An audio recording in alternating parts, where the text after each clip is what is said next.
Hello, hello, hello, and welcome everybody. Come on in, grab a seat. The verdict is in. The verdict is in. So let me just go over here.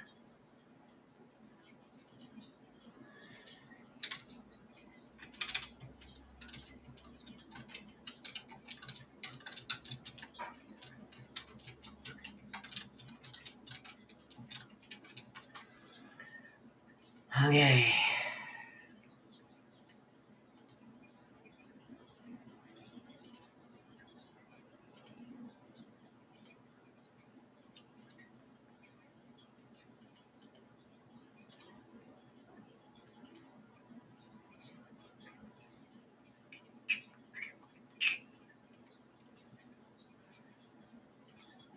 Come on in, everybody. The verdict is in. We are just waiting for it.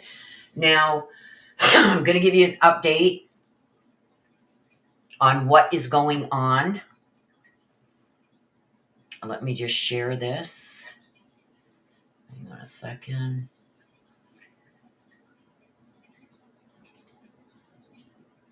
Not sure the audio. Go full screen. Okay, I guess I could take this off. The verdict is in. Okay, so let me give you guys the rundown on what is about to happen. I'll give some shout outs. Deliberations were 4 hours and 35 minutes. Hello, K. Mitch, Nana, Reese. Okay, here we go, you guys. The verdict is in. Now, Glenna, Marilyn, Norma, hello, everybody coming in. We've got a verdict. Now, yes, please hit that like button. Get it out there. We got a verdict. Let me make sure the volume is all the way up here. It is. Now, apparently what's going to happen here, you guys, is it's going to be muted for a bit from the court. Not from me, from the court. The court itself is going to get the verdict from the jury. He's going to question the head guy of the jury, and the head honcho of the jury is going to give the answers to the judge. The judge is not going to allow us to hear that. He doesn't want the jury's voices being heard, which is really ironic because he doxed one of the jurors yesterday. But anyway, he said the juror's name. And then the judge will read the verdict out loud. So if you see everything happening right now, just know that the judge is not going to allow us to hear the jury say it. The judge is going to read the verdict himself. We are waiting for, please don't, if you hear something on another channel or whatever, please don't put it here. Let's watch it here. Don't ruin it for everybody else, please. Okay, so let me go over here. I'm going to put up the poll real quick.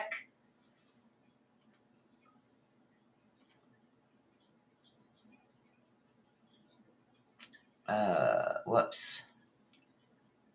Poll.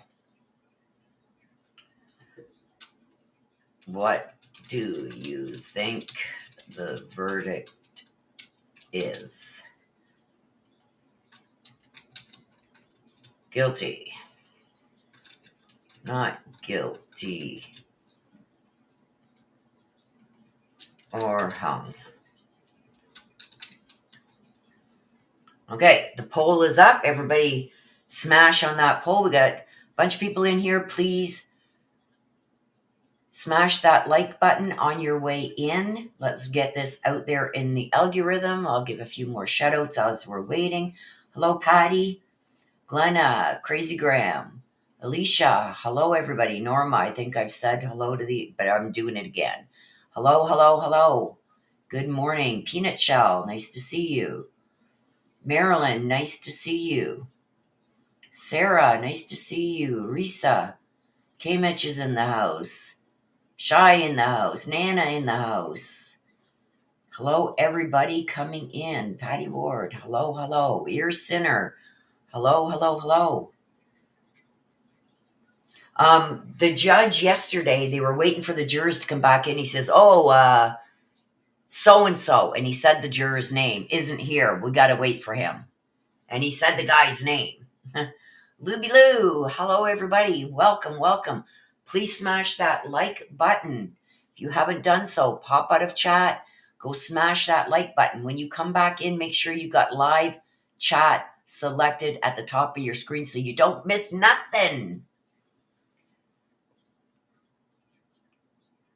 All right. And we are waiting. We are waiting for them to bring Megan in. And then once Megan is in, they will bring the jury in. Hello, Maryland. So they deliberated for 3 hours and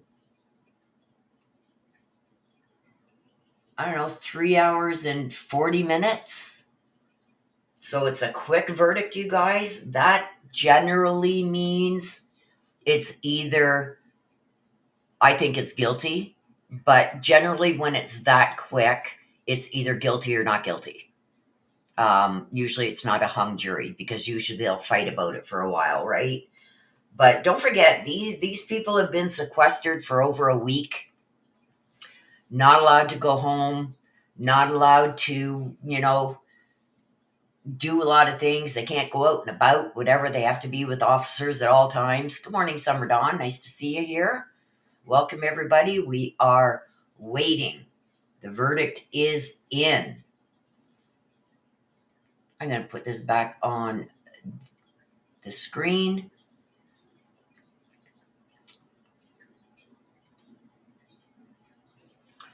So all we're waiting for right now, you guys, is them to bring in Megan Boswell, and probably for the families and whatever to get there. Glenda says, yeah, it was at 6:02 for so almost 3 hours because they started deliberations at 10 after 3. So I'm going to say 3 hours last night. They stopped at 6. We got the notification around 6:02. But anyway, so 3 hours yesterday, and it came out at 25 after 9. So say 3 hours and 3.5 hours. 3.5 hours. They had a verdict. They came in this morning, and they came in at 9 o'clock. And at 9:30, the word was put out that the jury had a verdict. So that's where we're at. Now, I don't know how they're going to do it here, you guys, in Tennessee. I don't know if they send the jury back into deliberations for punishment. I don't know how they do it there in Tennessee. Sometimes that's already on the verdict form. I believe there was a lot of things on the verdict form that they could also decide for punishment. But if there's certain ones, the judge said that the judge will make those decisions. So we're going to have to wait and see what the judge says here. But like I said, when you see Megan come in, the jury will then come in. The court is going to turn off their audio while the head juror there reads or gives to the court. I'm assuming he's going to read it to the court if it's a he. What verdict the jury came to. The judge does not want us all hearing the voices of the jurors. So once that's done, then the judge is going to read us all the verdict. But we'll be able to tell just by the look on Megan's face, right? Even though we're not going to be able to hear the jury saying the verdicts, we'll be able to tell by Megan's face, and then the judge will come on audio and lay it all out for us, what they found her guilty of, if they found her not guilty of certain things. He'll read everything.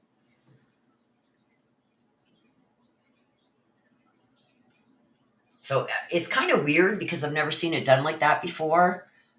Usually the jury just hands the verdict to the judge, and then the judge reads it. So I guess in this court in Tennessee, they have the jury read it. So if you do see things happening and no audio, know that it is not me. That is the court. They will be turning off the audio until the judge gets the papers in his hand and he will read the verdict. So while he's discussing things with the jury, he's going to have the audio from the court off. So we're going to have to keep a close eye on Megan's face, on her lawyers' faces, on the prosecution. Like if you see the prosecution put their head down and shake their head, you know it's not good. If you haven't taken our poll, take that poll. Let us know what you think, what the verdict is going to be. We are in Snowmageddon right now, you guys. Overnight, we got about 1.5 feet, I guess, of snow. And it is snowing so bad I can't even see across the street. We're in for another 1.5 feet today and probably more overnight tonight. So I'm in the middle of a huge snowstorm. I got a brand new Jeep 4x4. There's no way I'm getting out my driveway. That's how the snow is probably at about 2 feet right now. It's coming down like crazy. And it's going to be snowing like this until late tonight, early into tomorrow morning. And just as they get that cleared away, we got another huge system coming through on Saturday and Sunday. Another foot or so coming. So I thought in Canada here we had lucked out and got an easy winter, but no, Mother Nature said, hey, watch this. But I mean, we're built for this.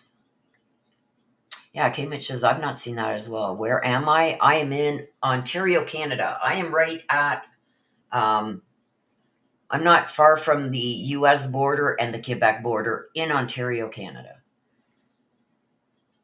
So I've got the Quebec border to the right of me, and I got the U.S. border behind me. I'm not very far from the U.S. border, U.S.-Canada border, or the Quebec-Ontario border. So that's where I am.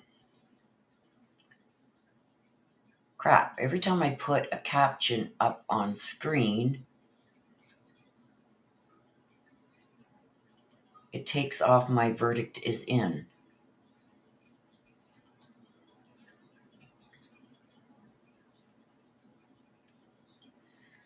So this is what we're waiting. Come on, let's go.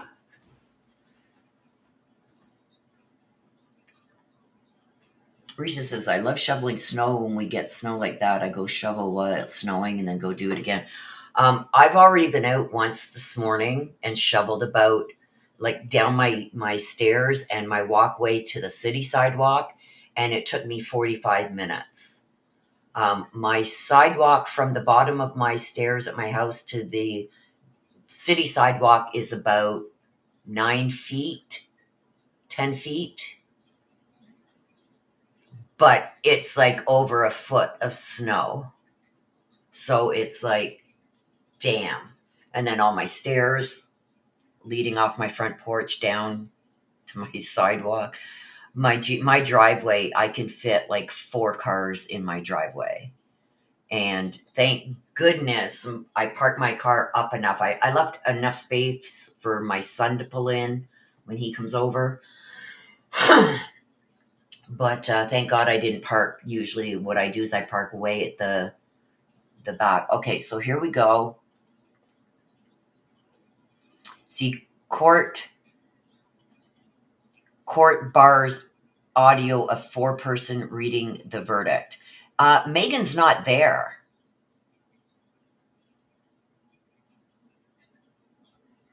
Where's Megan?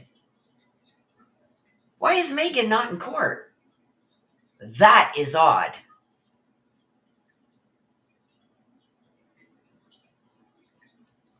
Okay, Mitch says, I don't think they will show both sides while verdict is being read by 4-person. They are. They're showing them right now.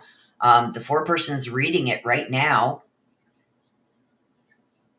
Risa says, that's a lot of snow. We got 14 inches 2 weeks ago. We got about 16 inches last night into this morning. I went out and shoveled, and now I've got at least, 3/4 of a foot out there again, and it's going to snow like this all day. So I'm expecting another couple feet.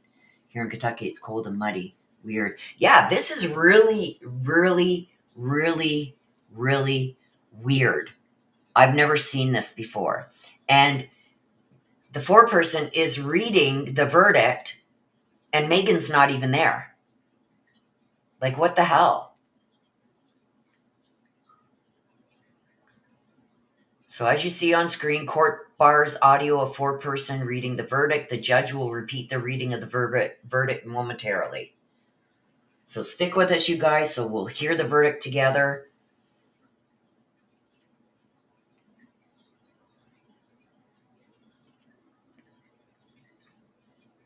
I'm in Kentucky too. Summer Dawn says she can redrum the baby. She should have to sit there and listen. Yeah. Like, I don't get this. I don't get why she's not there. One of her lawyers are there, but she's not there. Oh, there's her other lawyer. And I'm surprised because usually they don't bring the jury in until Megan's there. So they don't know that she's in custody, right? Oh, there she is. Oh, so the jury isn't even there yet. Oh, look at this, a little bow in her hair and everything else. Oh, make me sick. Gag. Gag. And don't mind the noise outside, you guys. We got snowmobiles going up and down the streets because that's about all that can get up and down the streets right now.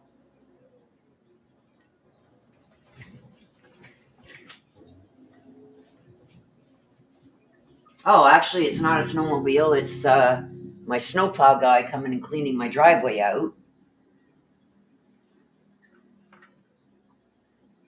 It sounded like a snowplow, but he's in a tractor with a big, huge pulling plow thing on the back.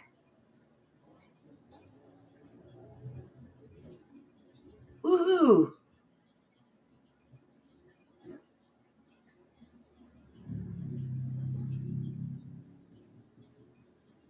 Yay!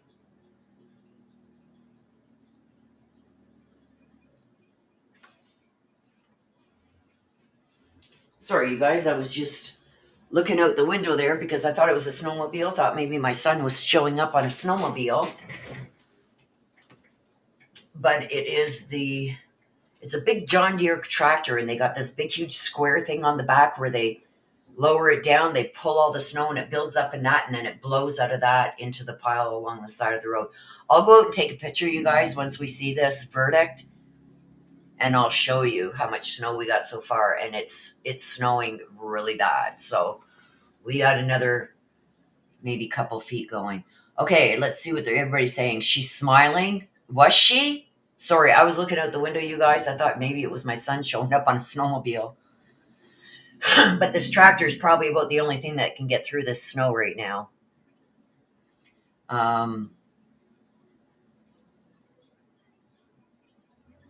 This summer, I thought I saw a smile. That was the ugliest bow clip I've ever seen, right? Why the bow, though? Make her look younger, right? Doesn't matter. They got a verdict. Doesn't matter how young she wants to make herself look, right? She seems happy. Well, the jury's not even in yet, so ridiculous. She looks like she's 12, yeah.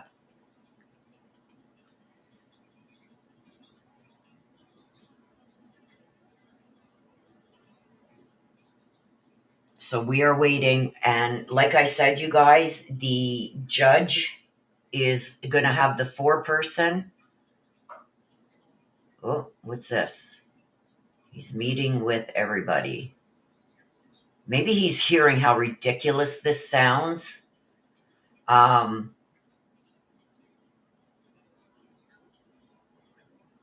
Because what he wants to do is he wants to cut off the audio for the courtroom.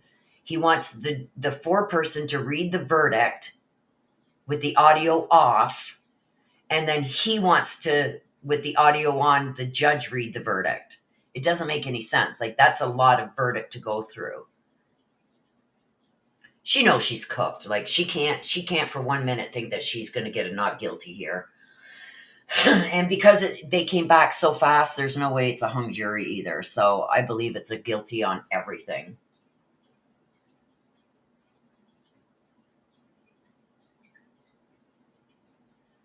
I'm surprised they allowed that bow clip because she's inside, right? So we'll know when the jury comes in because everybody will stand for the jury. But the judge is calling everybody back over again. It's like musical chairs here. This is strange. Yes, Marilyn, I agree. This is the strangest thing I've ever seen for a verdict. You know what I mean? Like, usually the foreperson, he'll say, have you guys come to a verdict? You know, they usually say yes. And, you know, they'll read the verdict. But the judge doesn't want to do that in this case. The judge wants the audio off while the foreperson reads the verdicts. And then he will read it out loud to all of us, the judge. It's just weird.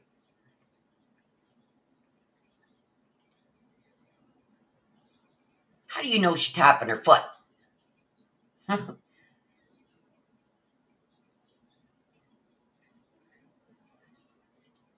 Right? What's going on? Like, this is weird. I've never seen it done like this before, you guys, ever. So this is new for me, too.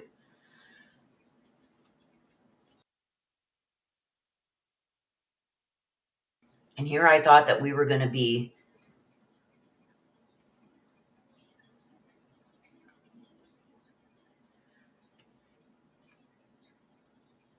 waiting all day for a verdict. Okay, let me just go and change this. Let's go to studio. I gotta go and do this in studio, you guys, so I can't see chat right now. I gotta change this title thing. Take this out and put this in.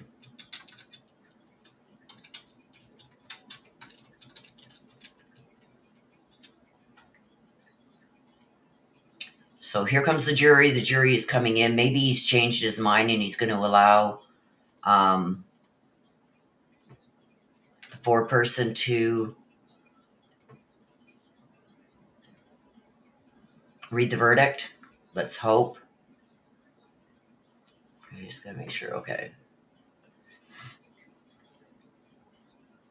Okay, let me get back to it here in my live, in my studio, so I can make sure everything is set right. All right.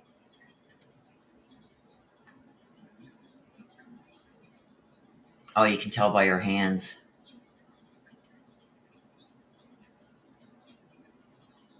Okay. You can tell by your hands. Okay.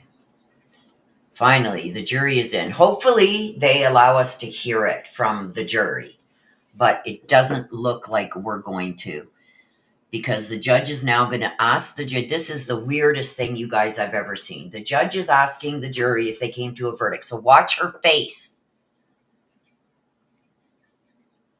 They've came to a verdict. He doesn't want us to hear the jury's voices, so he's going to get the verdict from the jury, and then the judge will read it to us, so we don't hear the jury's voices. It's just weird.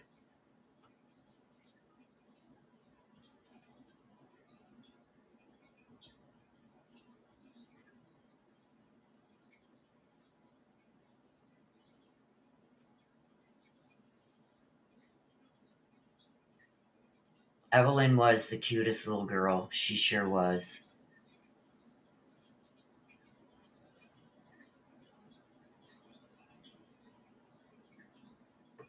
Oh, yeah, you can see her face change. You can see her face change, you guys. Now, is she going to be found guilty on everything? We don't know, but I think they just read the first degree, and yep, she's crying. She's got first degree murder.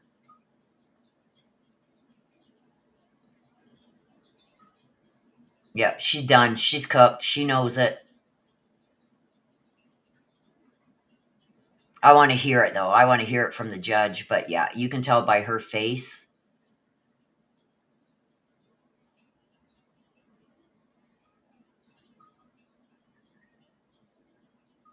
Yes, thank you, Kate Bell. Yes, if you hear something somewhere else, please don't say it here. Don't ruin it for everybody else, because then you'll have to go and get blocked. And I don't want to have to block anybody.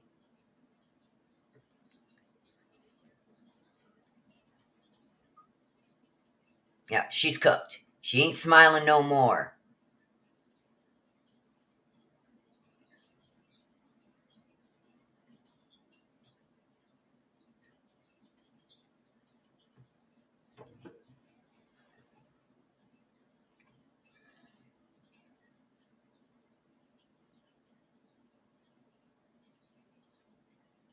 Yeah, I really think that she thought that she was going to beat these charges.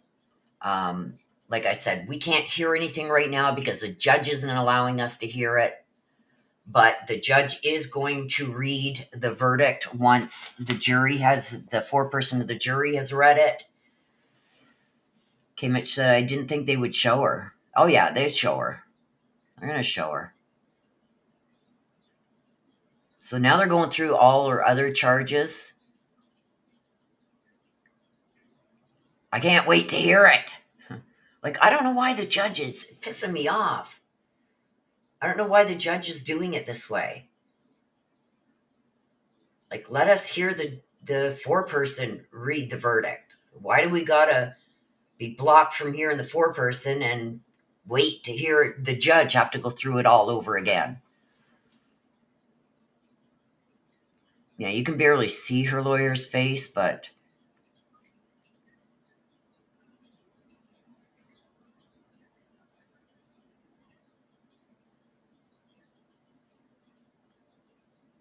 and this is going to be an automatic appeal, you guys. Um, and I don't know what the verdict is yet. We haven't heard it. The judge is taken off the audio. He's gonna guilty of first degree murder. Okay, it just flashed across the screen. So, um, court bars audio of foreperson reading the verdict. Judge will repeat the reading of the verdict momentarily. Okay. Um, but she is guilty of first degree murder. Right away, these defense attorneys are going to be filing an appeal. Absolutely filing an appeal. It happens almost, you could say, almost automatically. So, um, and on that appeal, she's probably going to hope that Hunter's out of this mental hospital, right? They know now what they're up against.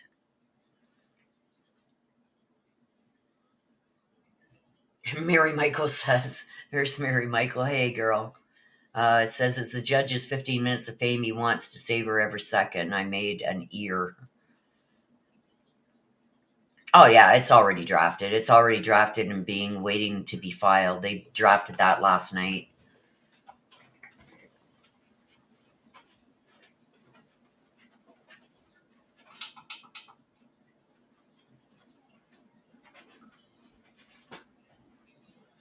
Okay, while we're doing this, I'm going to take a picture of the snow outside, you guys, so I can show it to you once we get the verdict.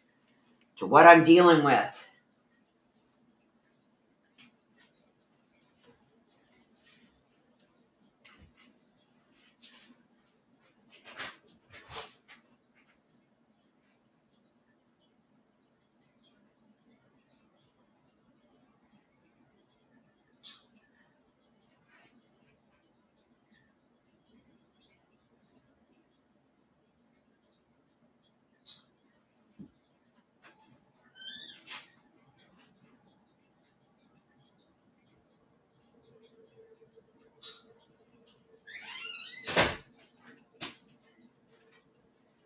All right, I got a bunch of pictures to show you.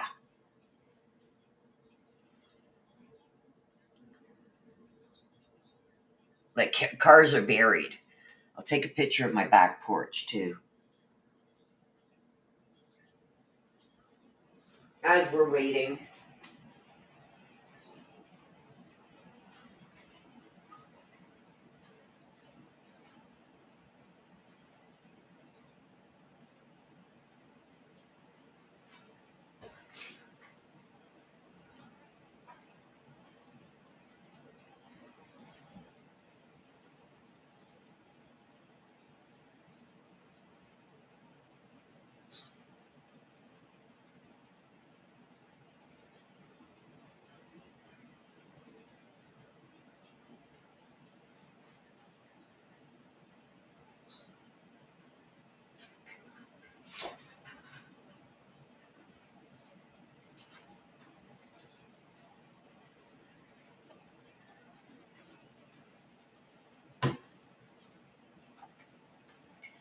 as we're waiting, I got a bunch of pictures to show you. Oh, and it is freezing out there. And like I said, this is unreal because it's taken them so long because they're going through each charge. So, and then the judge has got to go through it all again. You know what I mean? There's Miss Missy. Hey, fam.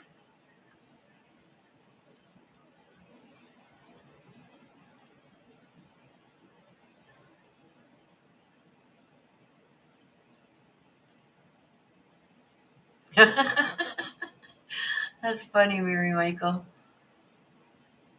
Marilyn says like Susan Smith. I don't know if any of her family members would be there. Well, she cried right at the beginning. She did cry right at the beginning.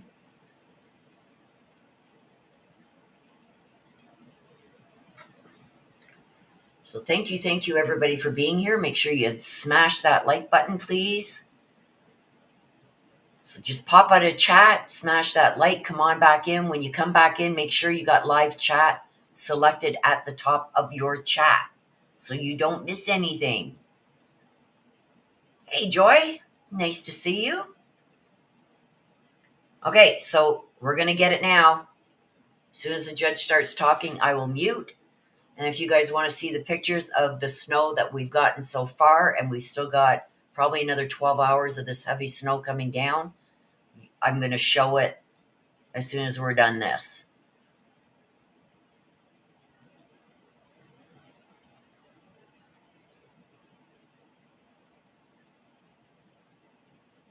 And you'll get to see how far I've come on my diamond painting I'm working on, because I've got it right in front of me. Okay, so he's going to let the jury leave, and then he's going to reread it. That is weird, you guys. Like, weird.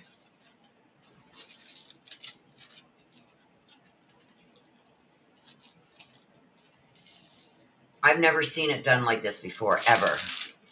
I'm just going to cover this up so I don't mess it up. So as soon as the judge starts talking, you guys, I'll mute.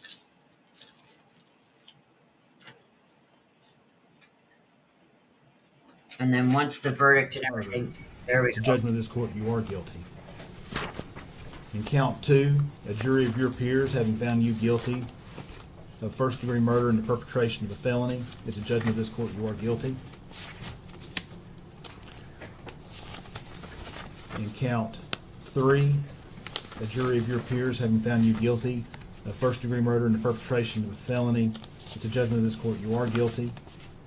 In count 4, a judgment of your peers having found you guilty of aggravated child abuse, it's a judgment of the court, you are guilty. In count 5, a jury of your peers having found you guilty of aggravated child neglect, it's a judgment of the court, you are guilty. In count 6, a jury of your peers having found you guilty of tampering with evidence, it's a judgment of the court, you are guilty. In count 7, a jury of your peers having found you guilty of false report, it's a judgment of the court, you are guilty. In count 8, a jury of your peers having found you guilty of false report, it's a judgment of the court, you are guilty. In count 9, a jury of your peers having found you guilty of false report, it's a judgment of the court, you are guilty. In count 10, a jury of your peers having found you guilty of false report, it's a judgment of the court, you are guilty. In count 11, a jury of your peers having found you guilty of false report, it's a judgment of the court, you are guilty. In count 12, a jury of your peers having found you guilty of false report, it's a judgment of the court, you are guilty. Count 13, a jury of your peers having found you guilty of false report, it's a judgment of the court, you are guilty. Count 14, a jury of your peers having found you guilty of false report, it's a judgment of the court, you are guilty.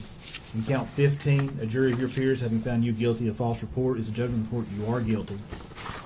In count 16, a jury of your peers having found you guilty of false report, it's a judgment of the court, you are guilty. In count 17, a jury of your peers having found you guilty of false report, it's a judgment of the court, you are guilty. In count 19, a jury of your peers having found you guilty of abuse of a corpse, it's a judgment of the court, you are guilty. And in count 20, a jury of your peers having found you guilty of Failure to report a death under suspicious, unusual, or unnatural circumstances is a judgment of the court you are guilty.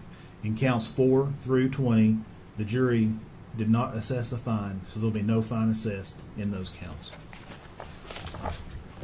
Now we'll be in recess about 15 minutes. Thank you.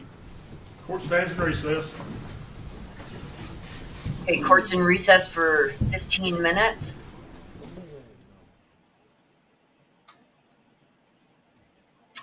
And he's going to come back, I guess, with sentencing.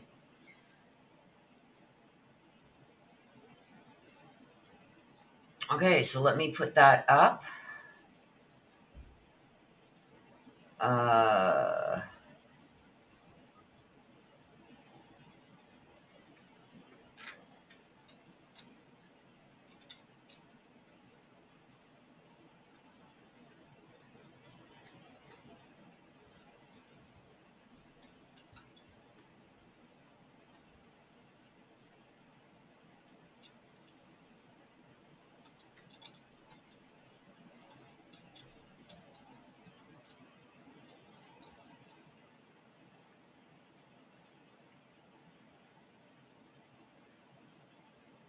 Okay, I'm going to put that up so everybody knows that we are coming back.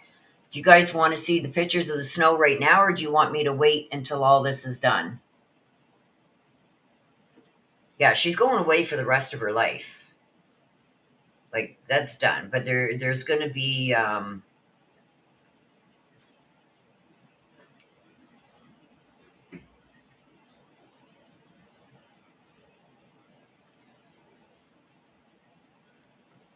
there's going to be an appeal, so...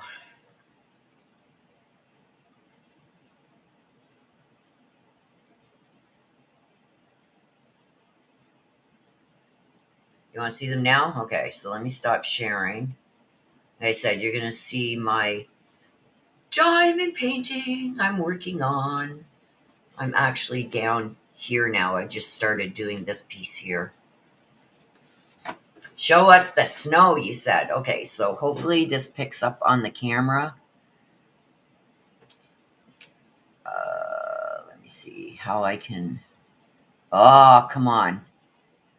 Okay, if I kind of... Maybe, hang on. Let me turn out this light and see if the camera will focus. Because this is a snowbank here, and it's like probably 8 feet tall. And this is the side. Okay, let me see if I can turn my phone a bit so you can... Oh, come on. What? Son of a gun. Anyway, it's... You can see like the snow was right up to their third stair here.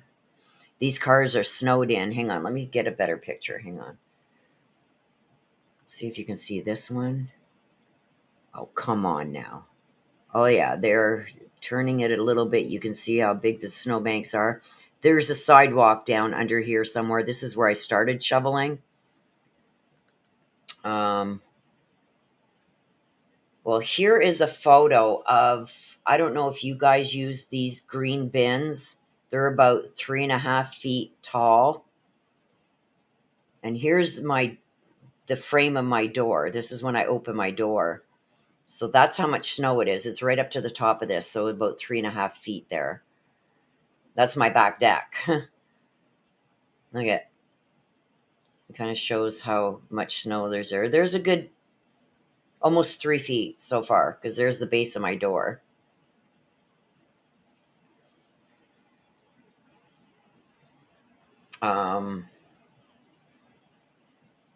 This is from my security camera. This is what it looked like last night.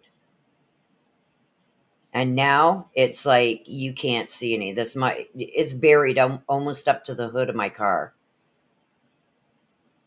I don't know if I can pop out and take a picture of that.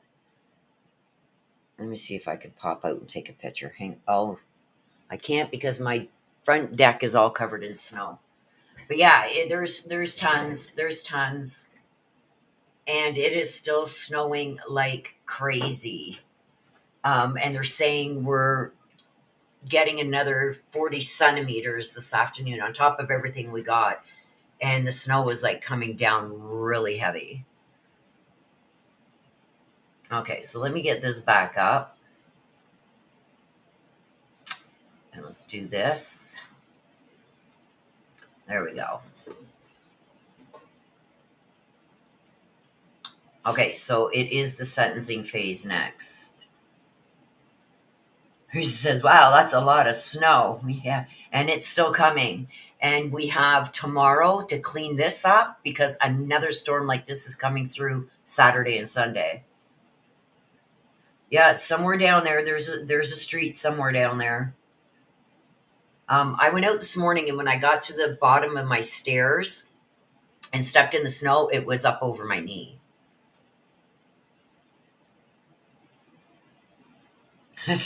Miss Missy says, not for me. I feel for you, fam. Well, that's why I knew what you were going to be dealing with when that snow was about to hit Florida, especially, for an area that's not used to getting more than maybe just some flurries.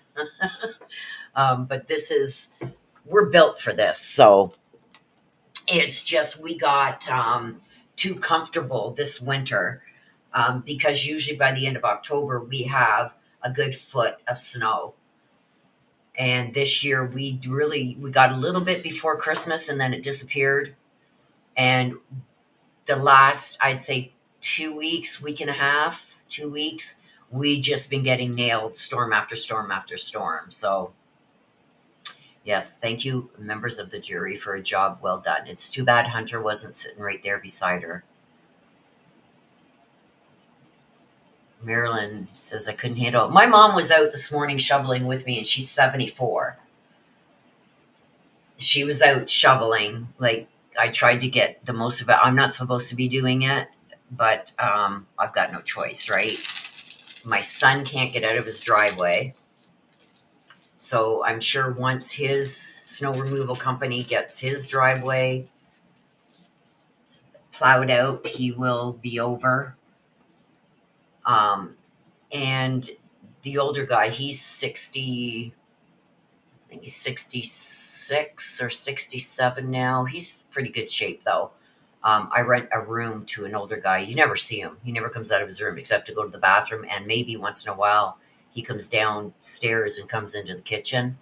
But other than that, you never see him. Anyway, he said that he'd help me clean off my car and everything because my car is just buried. My car's buried. Like, the snowplow can only come in so far, like a foot. They try to get as close to my car as they can and pull all that snow out. But beside my car on each side, it's already up, like covering the bottom parts of my door. So I'm going to have to shovel my way to my car door.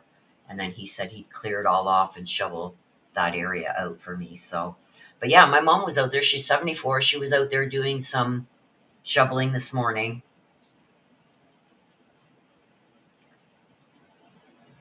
Don says that's Saskatchewan weather. Well, we get it worse here in Northern Ontario. Northern Ontario gets bad, and Quebec, Northern Quebec and Northern Ontario. I'm in Ontario. We get it bad.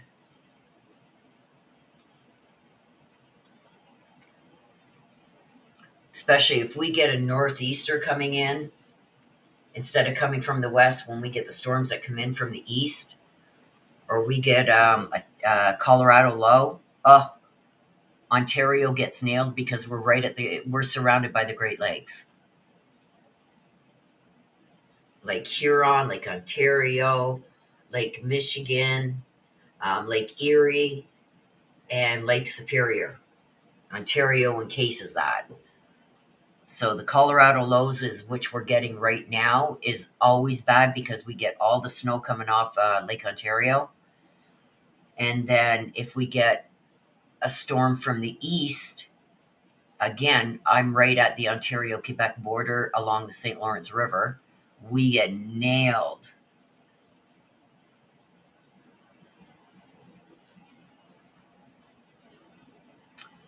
Glennis says, I knew she was guilty on all charges, but now the sentence I believe is going to be 3 life sentences and life without parole.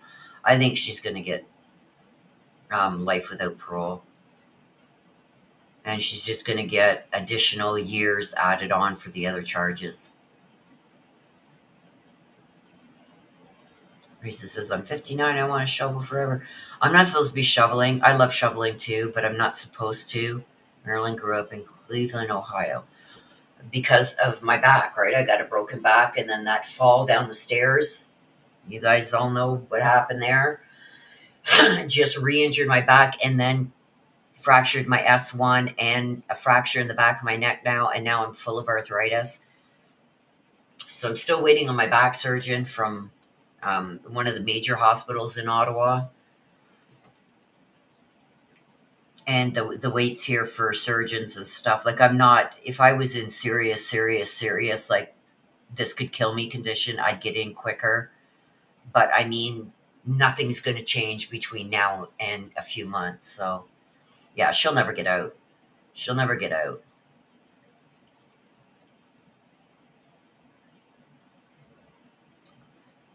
So they are on a short break. Sentencing phase coming up next. Now, with the sentencing phase, I believe that the defense is going to have an opportunity to give a sad story. Victims can give victim impact statements. I don't know if all of that is going to happen. It's kind of weird the way this court has handled this so far.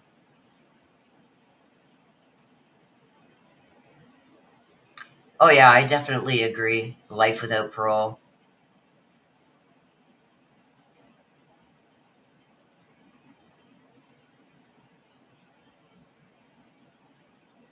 Brittany, the verdict was announced, as you can see on screen. Live court's on a short break. Sentencing is coming up. She was found guilty on all charges. Found guilty on all charges, Brittany.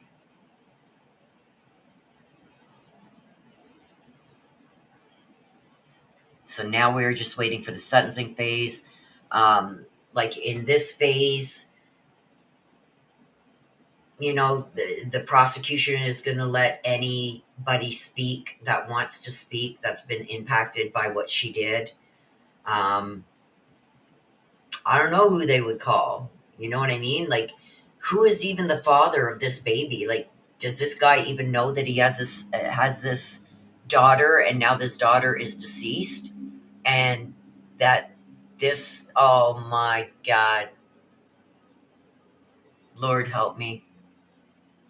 My snowplow guy just went by, like just cleaned out all my driveway, and guess what just went down the street? A freaking snowplow, which just plowed in the end of my driveway. Hang on a sec, guys.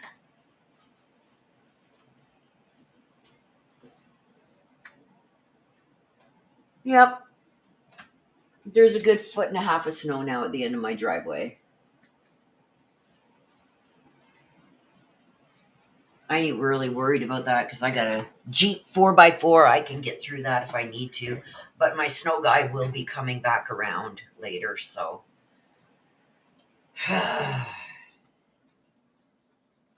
My luck, you guys. My lucks. Yeah, they never said who the actual father is. And it's sad to me because there's some guy out there that has this little beautiful baby girl that is now deceased, and he don't know. Yeah. I'm going to, Glenda, sorry, I'm going to remove that. I don't put out stuff like that unless I can verify it. I don't want to put somebody's name out there because then that person starts getting attacked on the internet. Unless it's verified, I don't do that.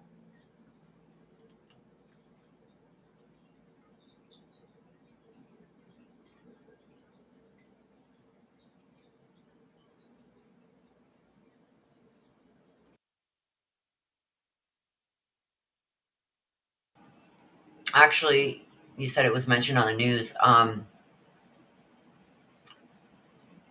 I don't believe that the news put that out. Because there are a lot of creators that are speculating.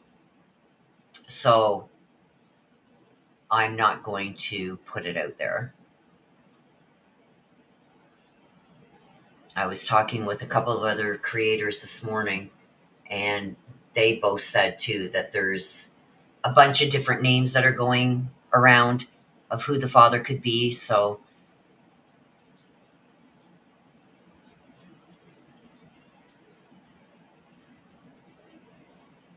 I'm removing that too, Glenna. Evelyn didn't look like Megan.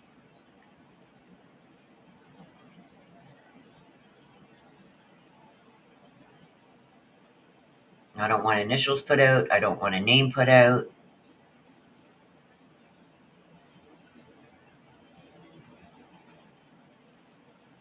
I'd already deleted it, Glenna. It's okay. It's okay.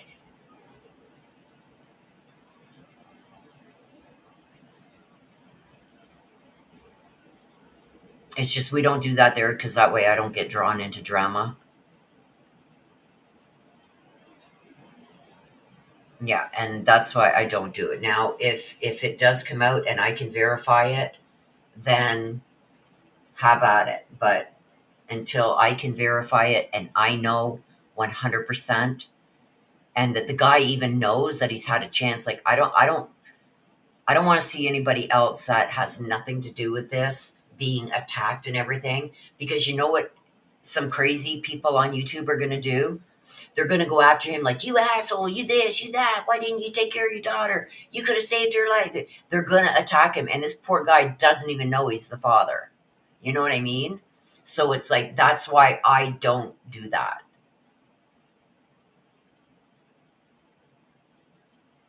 I've seen it happen so many times, especially in the true crime community. People can get nasty. And creators too. Creators too. Yes, they are doing sentencing next. Yes, sentencing. See right there. Coming up, sentencing phase. Yeah, it's sad, Glenna. It's sad because, like, what if this guy doesn't even know that he's the dad? You know what I mean? And then you start getting threats and death threats and all that. No. So that's why I just basically, I hope you understand, that's why basically I just, nope. Yeah, thrown out like yesterday's trash. Like, it is so sad. I still say Hunter was involved. There's just too many red flags when it comes to him. And like I said, she told Ethan he was the father. She had another boyfriend in between Ethan and Hunter. She still treated Evelyn good. Evelyn was very well taken care of. Everything started when she met Hunter. And the first thing that got me going on Hunter, that Hunter is involved in this too, is the tinfoil. Because he was the tinfoil hat conspiracy theorist, not Megan. So for somebody to wrap her head in tinfoil, that would be more him than Megan, because Megan wasn't a tin hat conspiracy theorist, right? And then the male DNA inside of the gloves that were found inside of that garbage can with the baby, and he refused to give his DNA or palm print. There's just too many red flags. And then when shit's about to hit the fan and she finally tells the truth about what happened, he commits himself to a psychiatric ward, because the final thing was, she said they rolled over on her and she died. I don't think that happened. I think they smothered her or choked her or something, stopped her from breathing somehow. She says she held her in her arms for a while and then Hunter took her and disposed of her. So when that came out, that's when Hunter committed himself to a psychiatric ward. And he's under judge's orders for evaluation, so he can't be taken out of there. You know what I mean? There's just too many red flags to say that Hunter's not involved in this. I believe he is involved.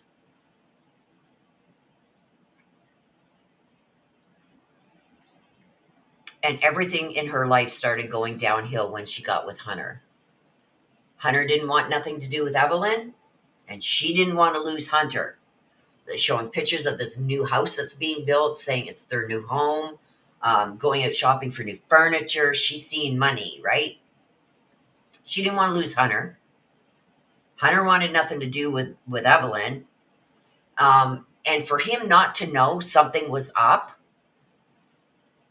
they're saying it was the beginning of December, she did something to Evelyn, right? He knew she had a baby. She told his father that she had a babysitter watching Evelyn while she worked. But then Evelyn is never seen. She's spending all this time with Hunter, going on these trips and zoos and whatever they went. No Evelyn. She moves in with Hunter. No Evelyn.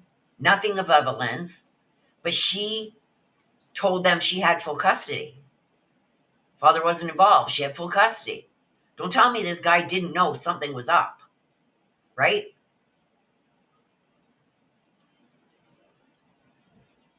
And I think the messages between her and Hunter was because she knew, and so did Hunter, that the cops would be watching their phones for messages. And I think those messages were a setup to try and hide. Look, let's act like we don't know. And I'm going to act like I can't tell you nothing, Hunter. But I want you to be asking me, what about the baby? Where's the baby? Why weren't you concerned for the 2.5 months that she'd been missing?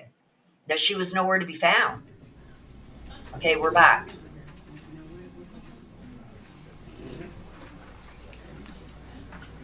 Hopefully there's no feedback right now because I got my mic on. Let me know if there is feedback and I will mute myself. But as soon as the judge starts talking, I will mute. Mr. Scott, are you ready? Yes, sir. We need to bring the defendant in. Because we're prepared with 2 witnesses right now. We have a witness still on the way. Okay, so the defense has witnesses before sentencing, Let's let it and go first, and then I'm sure the prosecution is going to have people that want the impact statement. Draw it out. Read it as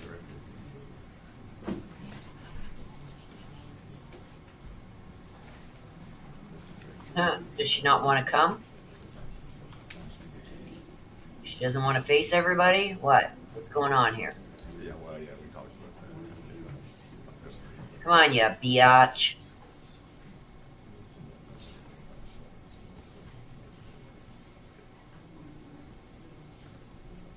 Watch for the face of evil, you guys. You're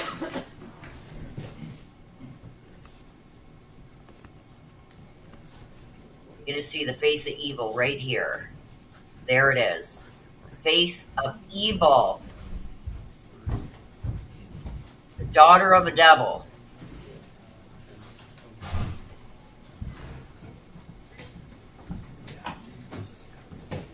I would make her sit on the damn floor.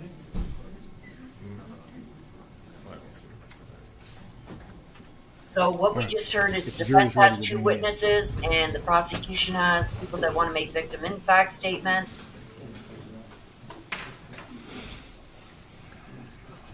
Oh, they're bringing in the jury. The jury's coming back. So maybe the jury is going to decide some of the sentencing because they are bringing the jury back. This is just weird. This whole setup and how they do this in this county is weird. The jury is coming back in. So I am assuming that the jury is going to decide probably on the first degree. Is there the death penalty there? Does Tennessee have the death penalty?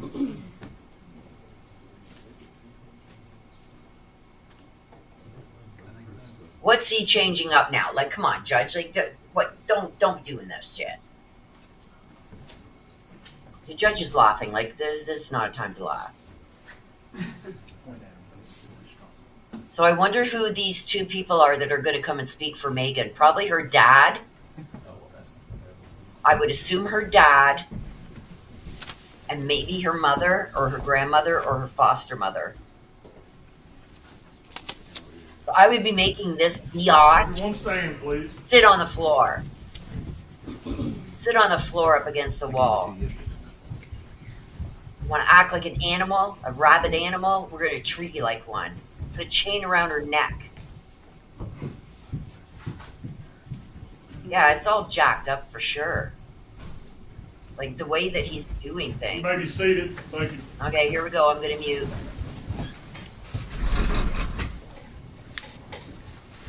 All right, General. And I do have the volume up as high as it'll go. Judge, the state would introduce it.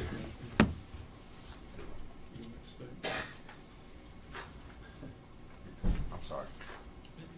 You can do an opening statement if you'd like to. Okay, no, state doesn't do any opening statement, Judge. Do you have an opening? I do. Okay.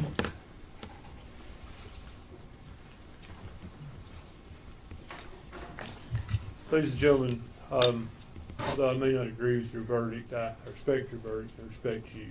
And I thank you for your time, and I have one more thing to ask you. You have to make a decision now, and that decision it's going to mean the difference. If you sentence Megan Boswell to life in prison, she'll be released when she is probably 69 years old. It'll be 8. She's been in jail. You probably realize she has been in jail since she was 18 years old. She went to jail February the 25th of 2020, and she hasn't been released. So with that said, if you give her a life sentence, it would be 51 years. That's what I'm asking you to do. If you give her a life without sentence, she will never be released from prison. That's the difference. So it would be the difference between her being released at what I believe would be 69 to 70 years old or never being released. In doing this process, and Judge Goodwin will read you some very short jury instructions comparative to what you heard yesterday. You look at statutory aggravating factors and mitigating factors. And in this case, the state will submit the age of the child as the aggravating factor. Our mitigating factors, we've listed several of those. They include no significant criminal history, her youth and age at the time the offense was committed. She was 17 when she had Evelyn. She was 18 when Evelyn died. You'll hear more about her unstable and chaotic home life. You'll hear from her mother, Angela Boswell. She's here today. You'll hear from Angela about domestic violence that Megan witnessed between her parents. You'll hear from Angela about drug use that Megan witnessed her parents engage in. You also hear about her schooling. It wasn't seamless, and how one of her primary role models was her grandfather, Tommy Boswell's father. He died when I think she was 11 or 12 years old. You'll hear that. And then finally, you'll hear a little bit about her younger siblings, Elijah and Charlotte. Elijah has a disability that Megan has looked after him and tried to help take care of him. And then you're also feel free to look at any other thing you've heard in the proof and making that decision as far as a mitigating factor. Anything else you've heard in all the proof from any of the witnesses. And also you'll probably hear from Gail Kite. You've heard from her once before, but you'll hear a little bit more from her about the shape Megan was in when she came into her home. And you'll hear from, we expect to call Mary Boswell. She is Megan's grandmother. I think most of you recognize the name of Mommy at this point. You'll hear from her and what she witnessed and her participation in raising Megan. So it's a hard decision. It's not a light decision. You've made a hard decision already, and it's my hope that after you see this, you will come to the conclusion that maybe at 69 years old, it would be fair for her to be released from prison.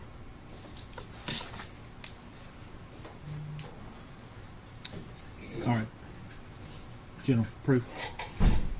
Yes, Judge. This time the state would introduce a copy of birth certificate of Evelyn Boswell. All right. That'll be Exhibit 262.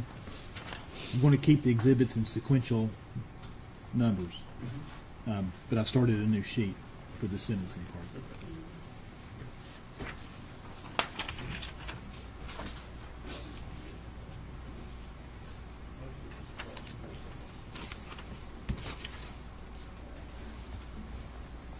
It'll be Exhibit 262.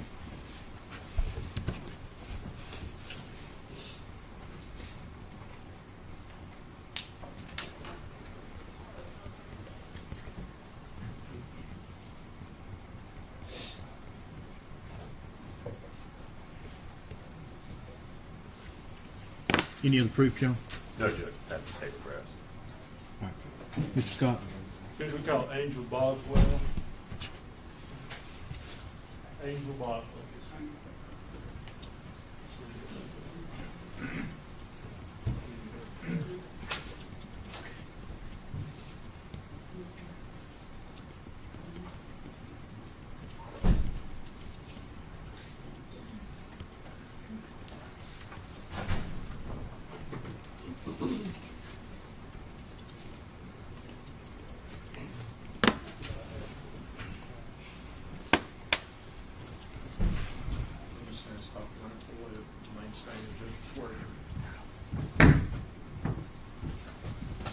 Raise your right hand, ma'am. And state your name for me. Angela Boswell. You solemnly swear or affirm testimony you're about to give be the truth, the whole truth, and nothing but the truth, ma'am. Have a seat. If you'll pull the microphone down and talk straight into that microphone. Actually, you know what? I need to switch these.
Ready to go, Judge? Ready. Ma'am, state your name for the record. Angela Boswell. You are Megan Boswell's mother. I am. Ms. Boswell, you know the purpose of being here today. I do. I want to ask you some about Megan's home life and growing up, but I guess I want to ask you first a little bit about yourself. Okay. And I'm asking you these questions, Ms. Boswell. I'm not trying to embarrass you or cast any no, sir. aspersions. No. You married Tommy Boswell when you were how old? First time 15. You speak into that microphone just a little more, please. The first time 15. Okay. And when did you become pregnant with your first child with him? I had my first in April and turned 16 in July. So, Okay. And who was that child? Tommy Jr. Okay. And then you had Megan at some point. How old were you when you had Megan? There's 8 years difference. I was almost 24. It's okay. So let's talk about Megan's life growing up. Would it be fair to say that during her lifetime she's witnessed drug use between you and her father? Yes. What type of drugs? Opiates, mainly. Scoot up and speak into that so the jury can hear you. Opiates, mainly. Did that drug use lead to other problems? Yeah. Arguments, fighting, yes. Okay. You say there Strife strife. is what it brings, yes. Non-stop. Is that something that went on pretty much her entire childhood Yeah. growing up? Yeah, from the time she was pretty little, yeah. Okay. Mm. Good. Now, did she witness fights between you and her father? Yes. Okay. I think at some point her father was convicted of aggravated assault and kidnapping. Yes. Were you the victim in that? Yes. Mm.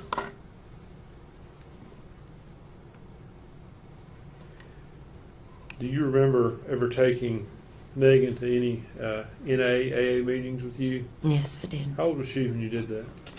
Let me think. She was probably about 7 or 8. First ones I started taking her to.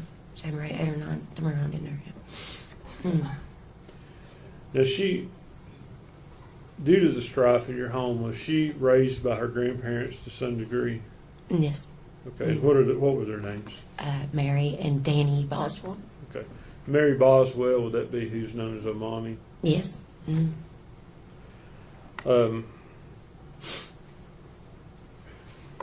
These problems, do you feel that it's partly your fault, the problems Megan's experienced? No, absolutely. Yes. Yes, absolutely. Now, unfortunately, your problems, that they went on up into, we saw a video in here of you being brought down from the jail to talk with her in 2020. Yeah. Mm-hmm. Yeah. So even up until the time she went to jail, you were in and out of jail. Yeah. Okay. Yes. I've been. Have you been convicted of numerous crimes? Yes. Now, have you managed to straighten up at this point? I have, yes. You hoping to? Yes. I pray every day and just, to do my best and try. Okay. I've learned the importance of a mother's role, but not for Megan, I didn't. All right. I failed her on that miserably. And you're here asking this jury to give her a sentence of life as opposed to life without. It's Maggie is, at her core, she is a generous, kind-hearted person. And through all Maggie's went through, Maggie still has potential. She was trying so hard. She didn't repeat my mistakes. Maggie learned from my mistakes. And she was trying to do better with Eve. She wasn't repeating. I think she got saddled with, and just because of my mistakes that she did those, and that was not it. That was not the case with Evelyn. Would it be fair to say she didn't have a good role model for the mother should be? No, she did not. Answer any of Ms. Massengill or Mr. Harper's questions. I don't have any questions, Judge. Thank you, Megan.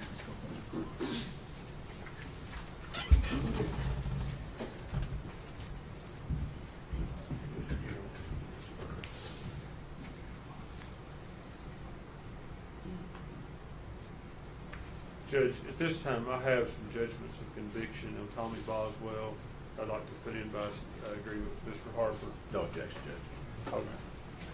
I would ask these to be made the next 4 exhibits.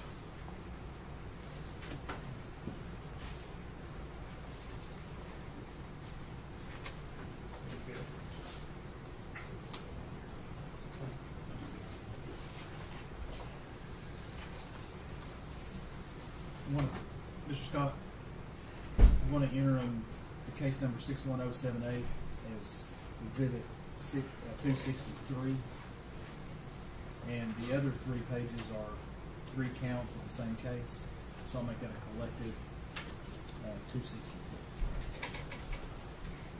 What is that case number, Your Honor? 62497. Thank you.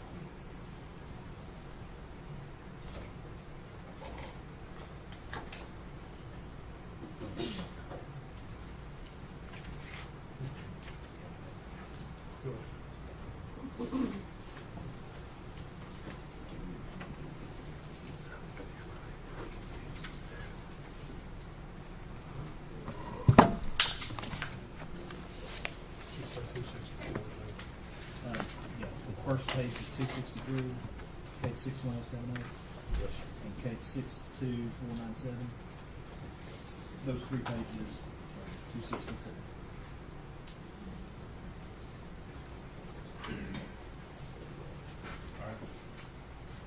Your Honor, defense would call Gail Kite.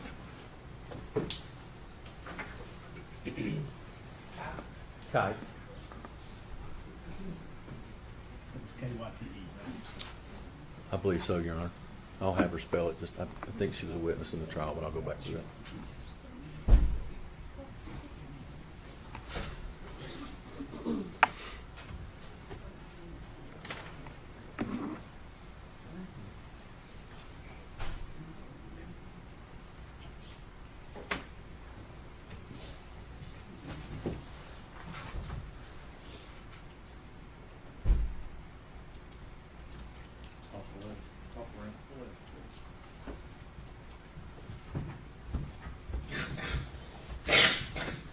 Raise your right hand and state your name for me.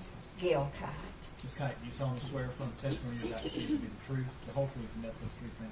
I do. Have a seat. Speak into that microphone. Ms. Kite, good morning. Good morning.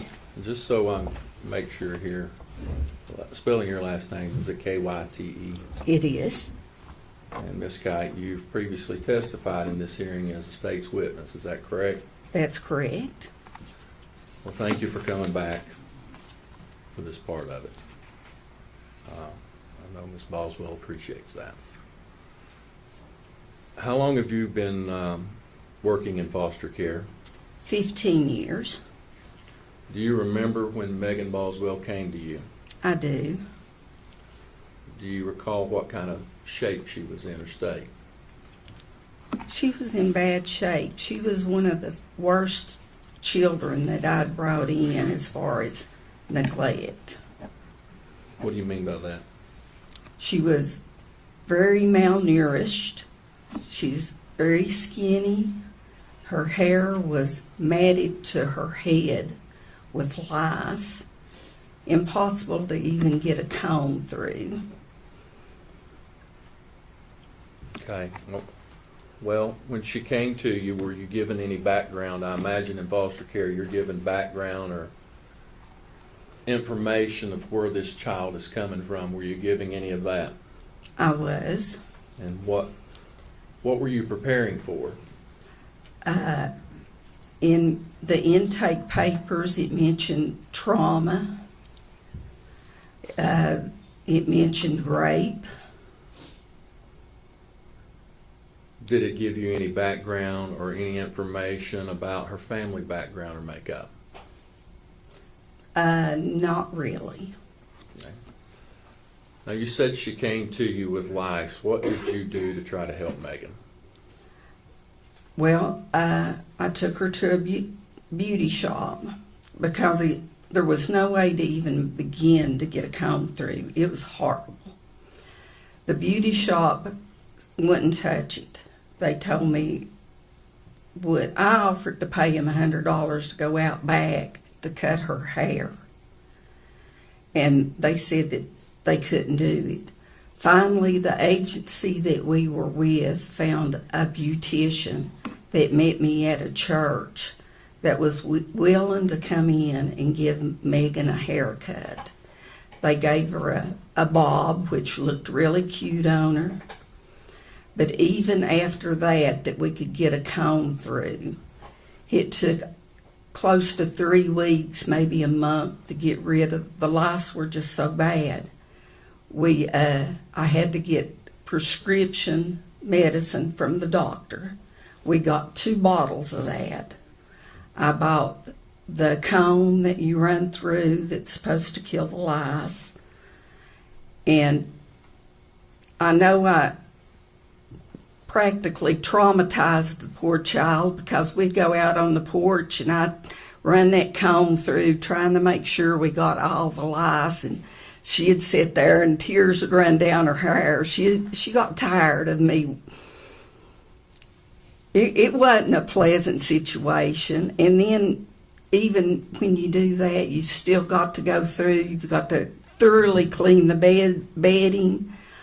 Everything in the room has to be taken down, washed in hot water. But it was a rough time for her, very rough. And you may have said, but she came to you how old? She was 17 years old. And she was pregnant. 17, pregnant, scared, didn't have a place to go. And you believe that she had been raped or violently sexually assaulted. Were you given any background or information about her family, her mom and her dad? I knew Mama was in and out of jail, and I knew her daddy owned a business. Okay.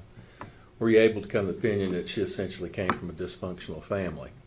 I did. Okay. And how long did she stay with you? She stayed 4 months. When she came in, we got to work, got rid of the lice, got her registered for school. Where she was pregnant, she chose to do online schooling. She worked really hard getting her diploma. If a test didn't go right, she was on the phone the next day with the counselor getting it reset. I never had any problems trying to get her to do her schoolwork or anything. She hung with it. Did she ever cause you any problems, disciplinary-wise or anything like that? No, Never? no. And did she seem to be thriving in a structured environment? She did. She did. Was she making friends? She did. Did she seem to be progressing and coming out of the state she was in when she came to you? She very much so. And she was with you for 4 months. Did you form a bond with her? Oh, I did. We took up together immediately. It was during the winter. She learned me how to play card games. Winter days, we'd sit there and we'd play. Baby'd sleep. We'd play cards. But we formed a bond. Did you take her to doctor's appointments? I did. How did she seem to feel about becoming a mother? She was very excited. Did you have conversations with her about that? I did. Did she seem to fully understand her roles and responsibilities of what was going to be required of her? She did. Megan practically raised her younger sister Charlotte and her brother Elijah. She had plenty of experience with younger children. How did you know that? Well, mostly from conversations with Megan, and I could tell by the way she took care of Evelyn at the house. You know, she knew how to heat a bottle. She knew how to change the diapers. She got up when the baby cried. Did you ever have to tell her to do those things? No. Me and my husband never once woke up those 4 months when Evelyn woke up in the middle of the night. Megan would take care of her very well. And I asked you, and I want to clarify that, if you ever took her to doctor's appointments, she was with you, she came to you pregnant. Did you go to the prenatal appointments? I did. And did you go to follow-up appointments with Evelyn's pediatrician? I did. Okay. So you were involved through the whole process, really? Those 4 months, yes. Okay.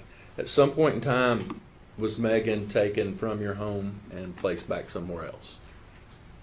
She done trial visits to go back to Tommy's.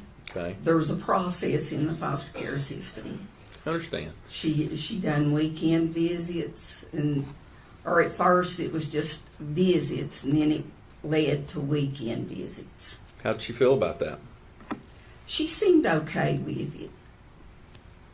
Eventually, was Megan placed back in the custody and care of her family? She was. She went back to Tommy's house.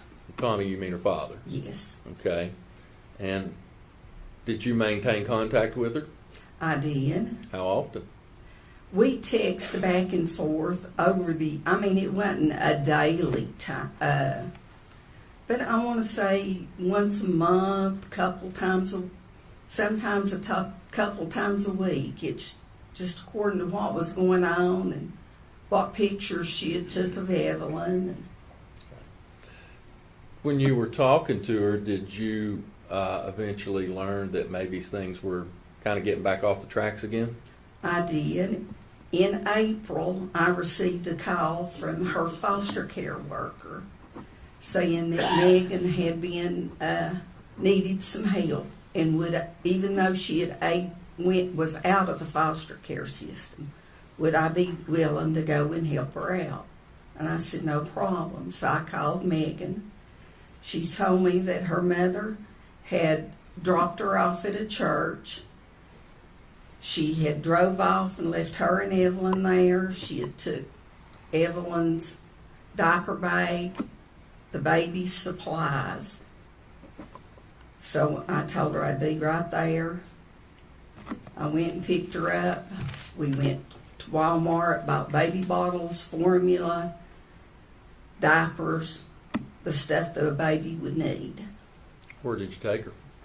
We went back to my home. She spent the night. Her and Evelyn they took showers, a good night's sleep. But then the next morning, she wanted to go back to her mother's family's home. Where's that at? Now, I'm not sure. The place that I took, her grandfather was in the hospital, and she wanted to go there to meet up with her family. So when she left my home, I drove her to the hospital in Kingsport, and she assured me that she would be perfectly fine, and her and Evelyn got out. It'd be fair to say that Megan wasn't getting maybe the familial support from her parents that she was needing at that time. Yes.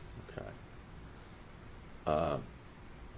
I imagine over this time, Miss Kite, that did you ever meet Tommy Boswell Sr. or her mother, Angela?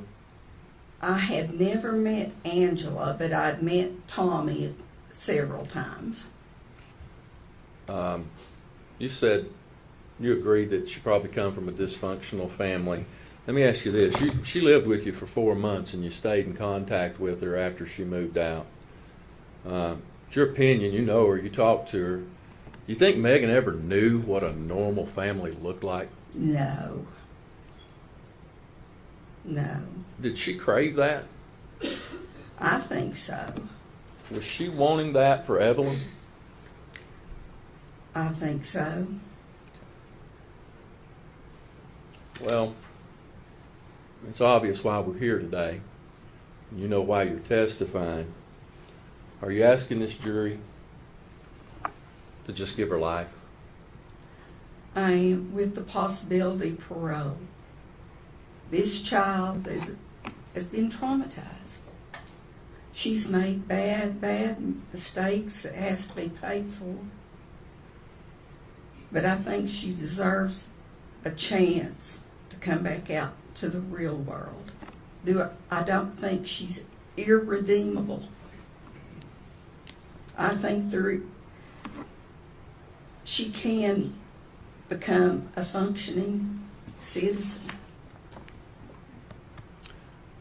Ms. Kite, I thank you again. If you would answer any questions that the state has for you. Nothing from the state judge.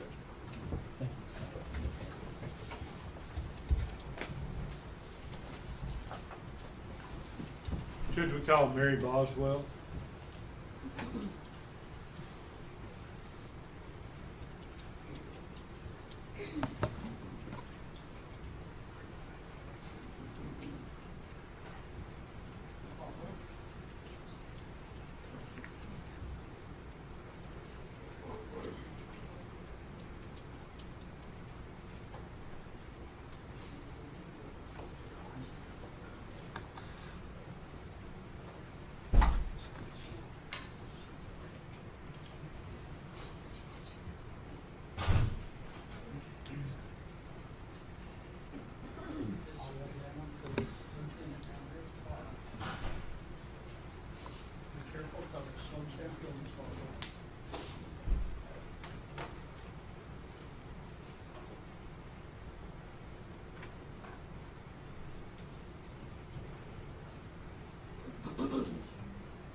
Boswell. Ms. Boswell, do you solemnly swear or affirm the testimony you're about to give will be the truth, the whole truth, and nothing but the truth? Yes, sir. If you'll have a seat right there and speak in that microphone. Okay.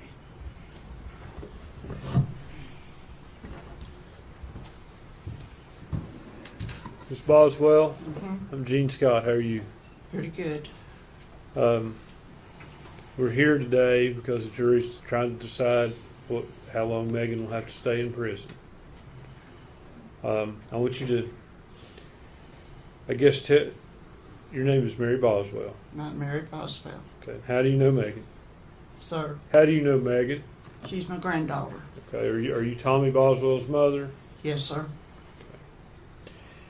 And obviously you've known Megan her whole life. All of her life, I started keeping her from the time she was 2 months old till she was grown, off and on. Not all the time, but off and on. Why was that in part because of problems between your son and her mother, Angela? Sir, Was that because her parents were having no, problems? she just loved me and her papaw, and she stayed with us, and we loved her, and so we'd keep her a lot. Okay. Were you aware of the violence issues between Tommy and Angela? No, I didn't live in their home or nothing. I don't know nothing about what went on in their home, sir. Okay. We'd pick her up and keep her until she want to go back and like that, off and on. Okay. And have you always lived down there on the same property Tommy lives on? Or? I've now lived there for maybe 20 years, 21 or 2 or something like that. She lived there almost all of Megan's life. Yeah, yes, sir. Oh, yes, sir. Okay.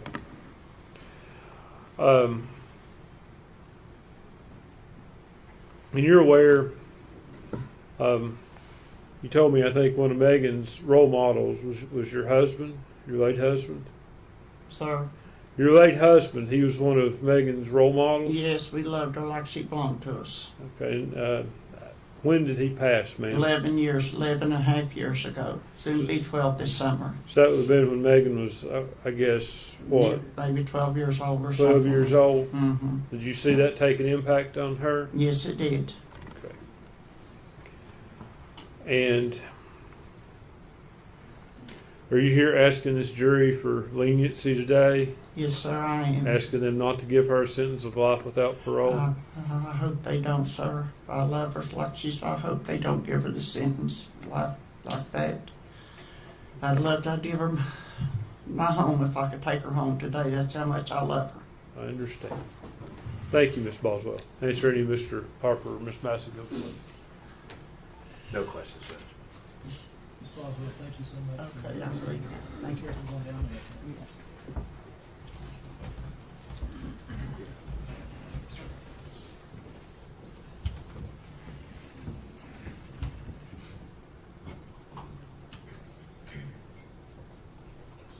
Can I sit out here without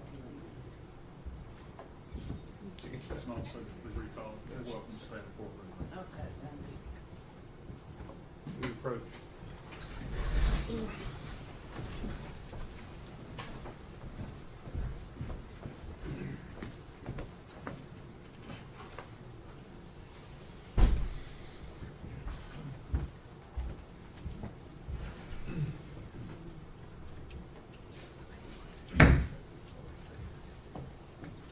Ladies and gentlemen, I'm going to have you go with the officer for just a minute.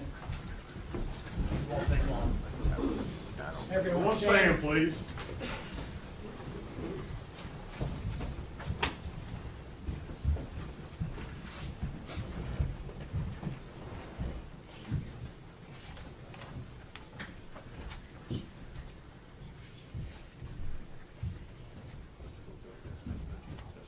You may be seated. Thank you.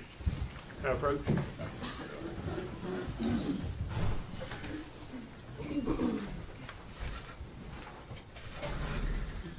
All right. Go ahead, Mr. Scott. Megan, we've talked about this before. You understand you have a right not to testify. Yes, No one could force you to testify. yes.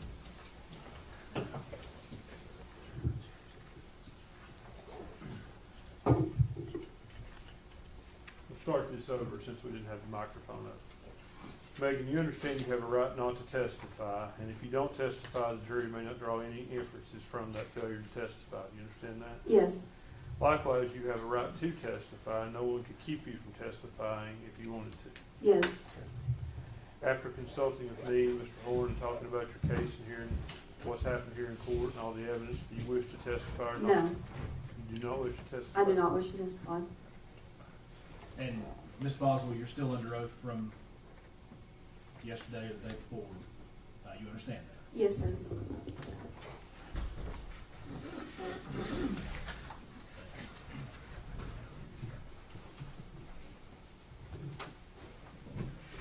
you have any other proof?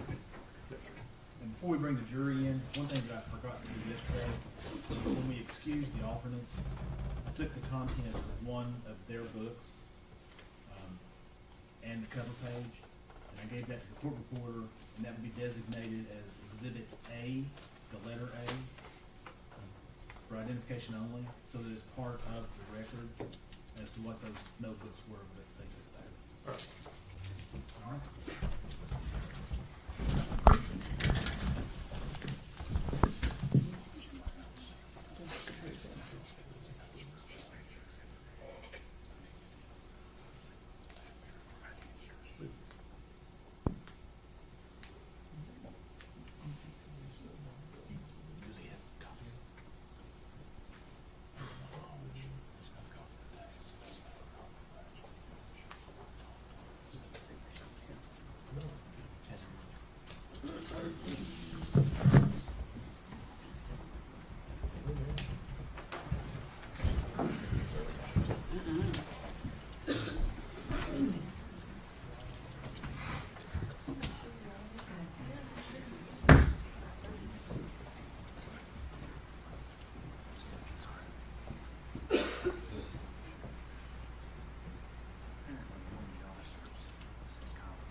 Judge, the state would introduce it.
Yesterday or the day before. You understand?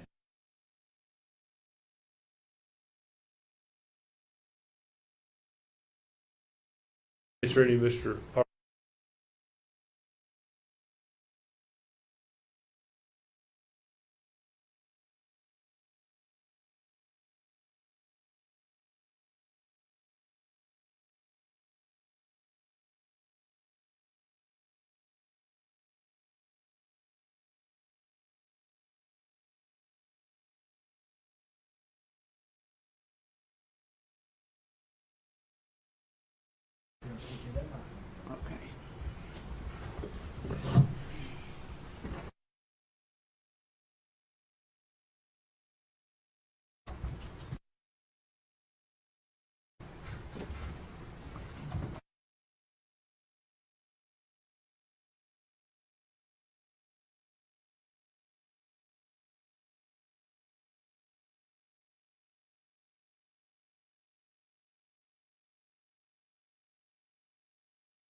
Yeah, I've checked everywhere. All the channels right now are having the difficulties. Let me check. Let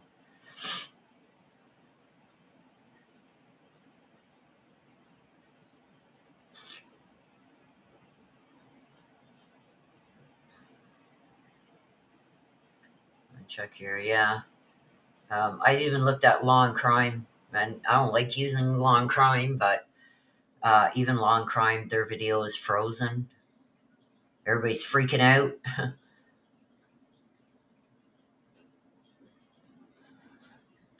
I see some of the other channels, they're freaking out. It's like, what's happening? What's happening?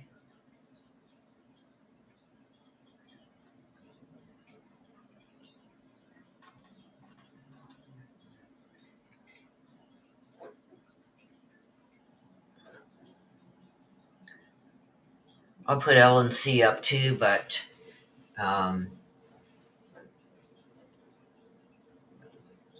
I said, they're all having the technical difficulties, so.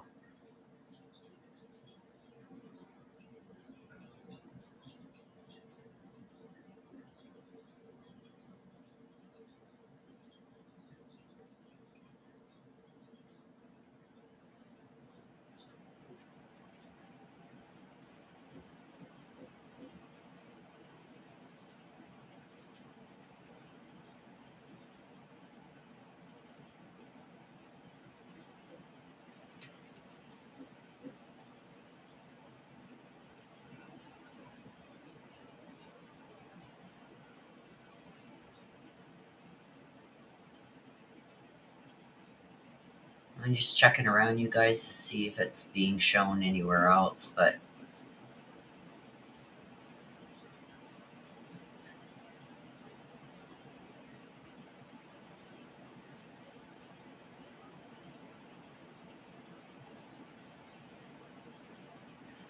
in the glitches though, they did show the jury.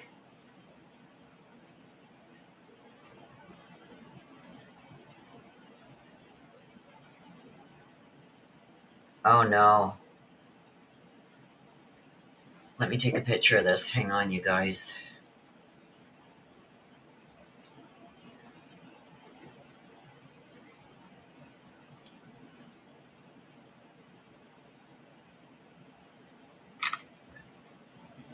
And I'll show you.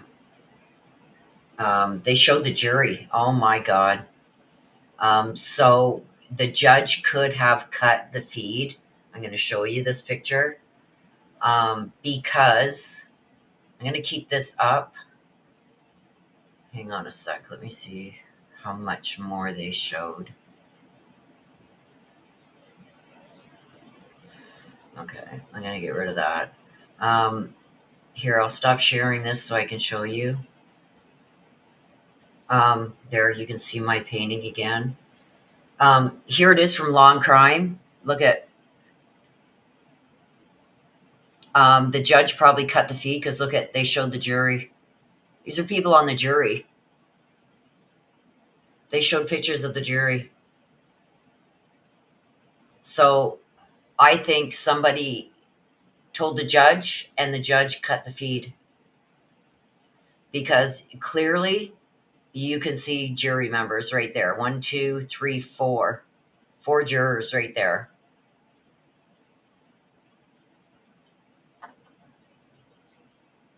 And there's the courtroom, and this is Law and Crime.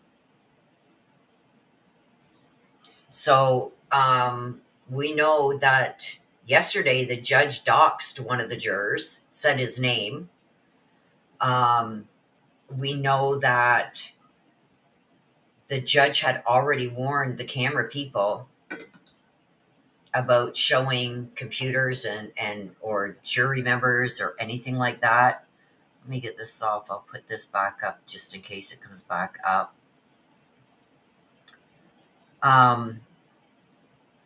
But it looks like the jury was shown.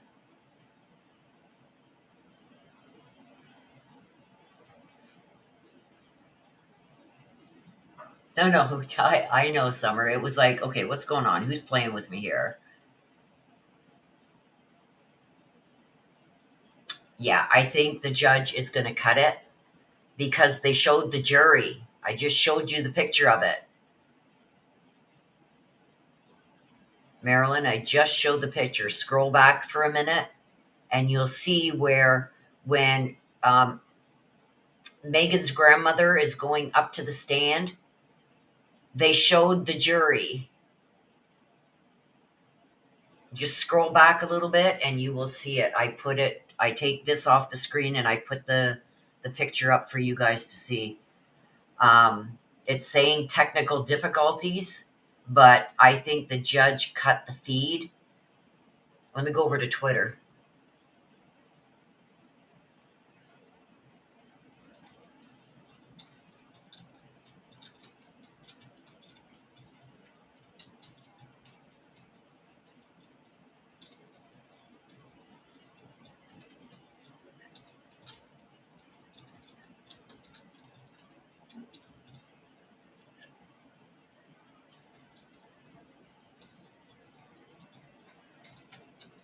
Oh, hang on a sec.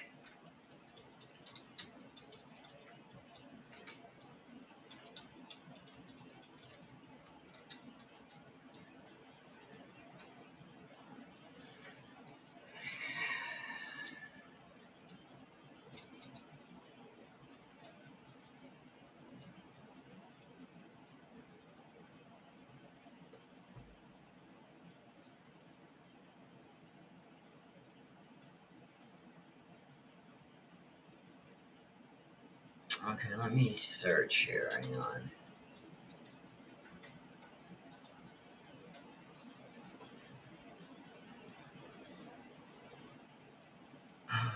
There's Court TV. The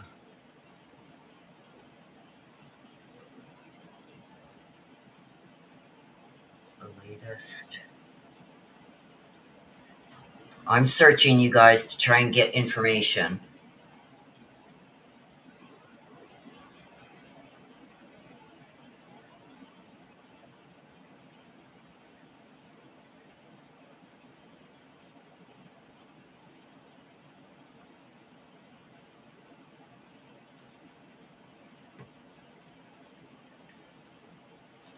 Okay, let me go over here and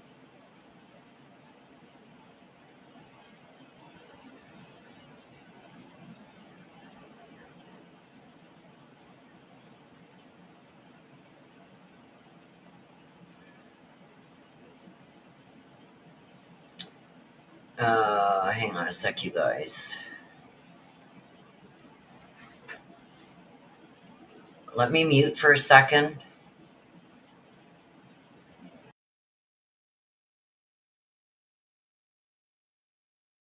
Just give me a second, you guys. I gotta mute.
Okay, so I don't think these feeds are going to come back on, you guys. What happened was and then Court TV and Law and Crime played it over and over and over and over again. So that jury was seen many times. So I believe that the judge is cutting it. We're not going to see the rest of it. We'll have to read about it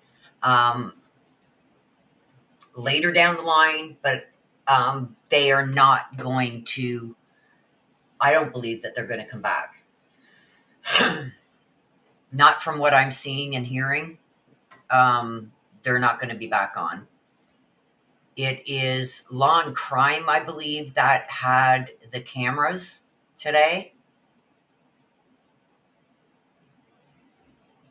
So,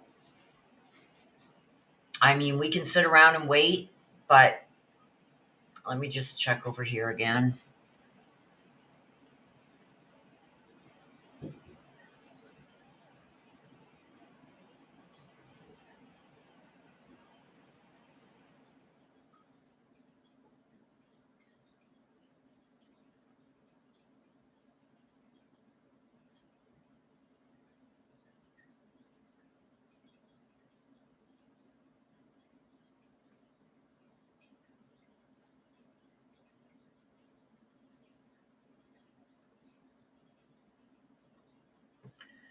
Oh my God.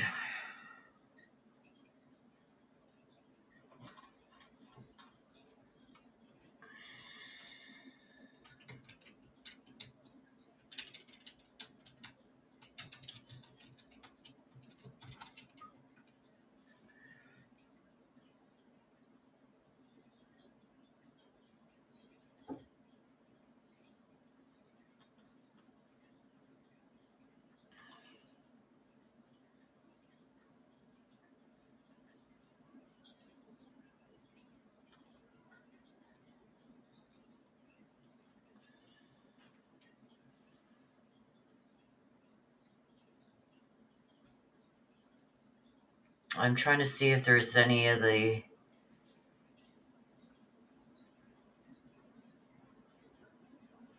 else saying anything else, if they're going to come back.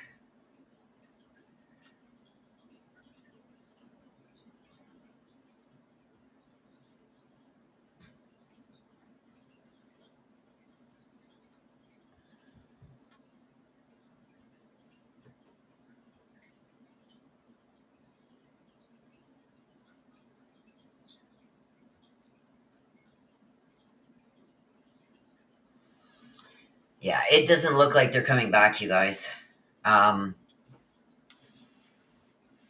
judge, somebody's going to jail. Somebody's being held in contempt. Like he went off on that doctor.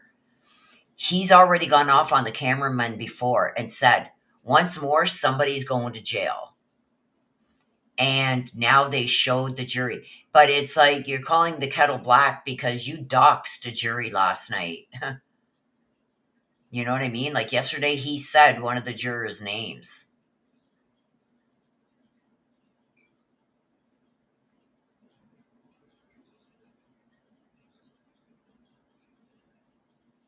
A childhood friendship that turned into a feud and ended with shots fired. Oh, yeah. It's done, guys. They are not going to be back. That's what I was reading already.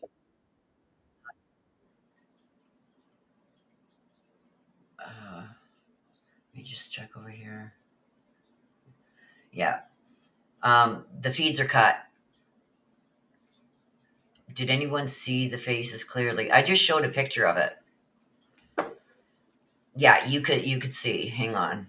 Let me put my camera on. You can see all my mess here of my dime painting. This is what I've been doing in between laundry and dishes and whatever.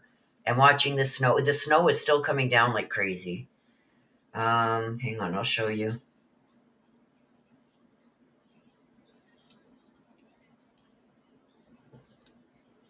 There it is. You can clearly see 3 of the jurors' faces. Like, look at. Clearly. Oh, I cut the picture off a bit, but you could see this girl, this lady, and that man. And this is when her grandmother was going up to testify, and the camera showed some of the jury members. So it's like,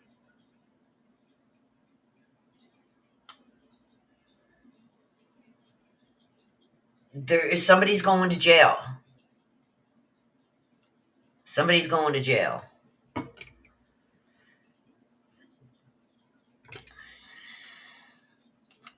Oh my gosh, you guys, you should see the snow. I mean,